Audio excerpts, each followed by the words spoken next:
मराठी माणसांना अभिमान वाटावा आणि देशाची सर्वोच्च अशी पदावरती मराठी माणसांची फौज जावी ही गेल्या कित्येक वर्षांची आशा आता मात्र मित्रांनो पूर्ण होताना जाणवते, दिसते आणि समोर आहे. संघाचा नवीन पवित्रा, देशाच्या सर्वोच्च स्थानी मराठी चेहरा. नरेंद्र मोदींची आता खुर्ची खाली, तर हा मराठी चेहरा होणार देशाचा पंतप्रधान. मित्रांनो, बघूया महत्वाची बातमी. देशाच्या राजकारणातून या दोन चेहऱ्यांना सगळ्यात मोठ्या संध्या, तर राज्याच्या राजकारणातून आलेली ही सगळ्यात मोठी घडामोड. आपण पाहतो की देशावरती जरी सध्या भाजपची सत्ता असली तरी देखील RSS राष्ट्रीय स्वयंसेवक संघ यांच्या मनावरती देश चालतोय, त्यांच्यावरती संपूर्ण पद वाटले जातात. आणि आता याचप्रमाणे नरेंद्र मोदी हे RSS चे सगळ्यात जवळचे मानले जाणारे होते, परंतु त्याही पेक्षा महाराष्ट्रातले दोन बडे चेहरे, त्याहीपेक्षा अगदी जवळचे म्हटले जाणारे दोन चेहरे आहेत. त्यामुळे देशाच्या राजकारणामध्ये या बातमीने आता मात्र सगळीकडेच खळबळ उडून दिलेली जाणवते. केंद्रातील सत्ता हलणार आणि मराठी चेहरा, महाराष्ट्राचा मराठी स्वाभिमान असणारा चेहरा देशाच्या सर्वोच्च पदी जाणार. मित्रांनो, देशाच्या राजकारणात सध्या मोठी चर्चा सुरू झाली आहे.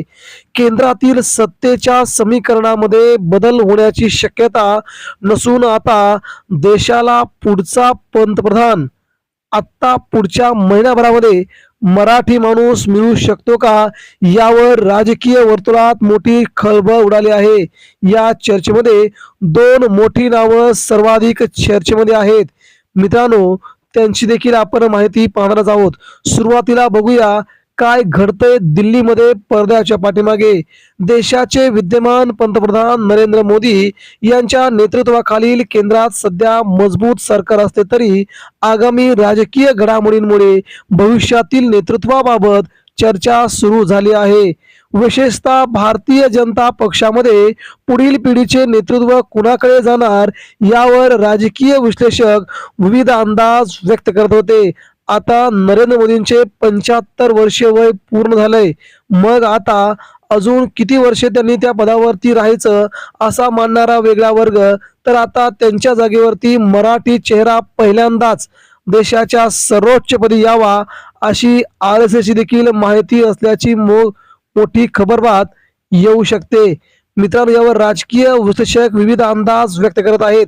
या पार्श्वभूमीवरती महाराष्ट्रातील दोन दिग्गज नेते देशाच्या राजकारणामध्ये आघाडीवर असल्याची चर्चा रंगली आहे.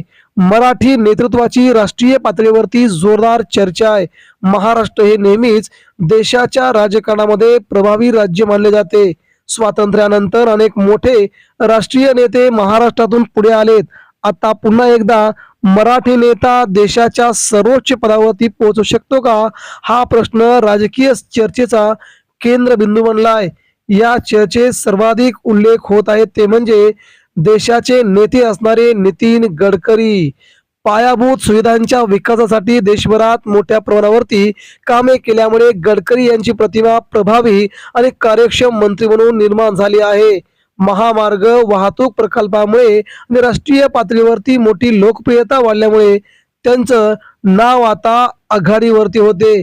मात्र मित्रांनो, याही पेक्षा दुसरी महत्वाची बाब म्हणजे आता नरेंद्र मोदींपेक्षा सर्वात जवळचं वाटणारं RSSचं पहिलं नेतृत्व म्हणून कोणतं नाव असेल, तुम्हाला धक्का बसेल, ते म्हणजे सध्याचे महाराष्ट्राचे मुख्यमंत्री असणारे देवेंद्र फडणवीस यांचं नाव देखील आता सगळ्यात अग्रेसर आहे.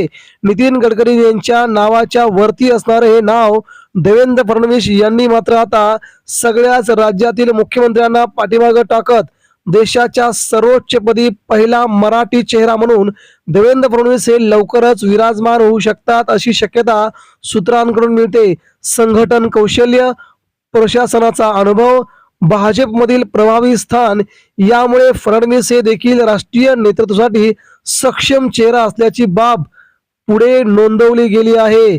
या चर्चेमुळे देशाच्या राजकारणामध्ये काही प्रमाणात खळबळ उडाली आहे, कारण सध्या नरेंद्र मोदी यांचं नेतृत्व अजूनही मजबूत मानलं जात आहे.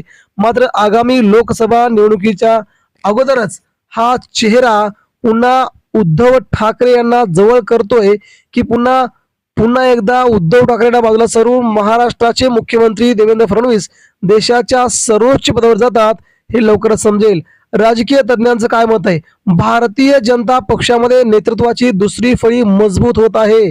त्यामुळे भविष्यातील पंतप्रधान पदासाठी काही नावं पुढे येत आहेत. या पार्श्वभूमीवरती महाराष्ट्रातील हे नाव म्हणजे देवेंद्र फडणवीस यांचं नाव सर्वाधिक अग्रेसर आहे. देशाचा पुढचा पंतप्रधान मराठी व्हावा ही महाराष्ट्रवासियांची मनामन इच्छा आहे. या चर्चेमुळे महाराष्ट्रात राजकीय कार्यकर्त्यांमध्ये मोठा उत्साह पाहायला मिळत आहे.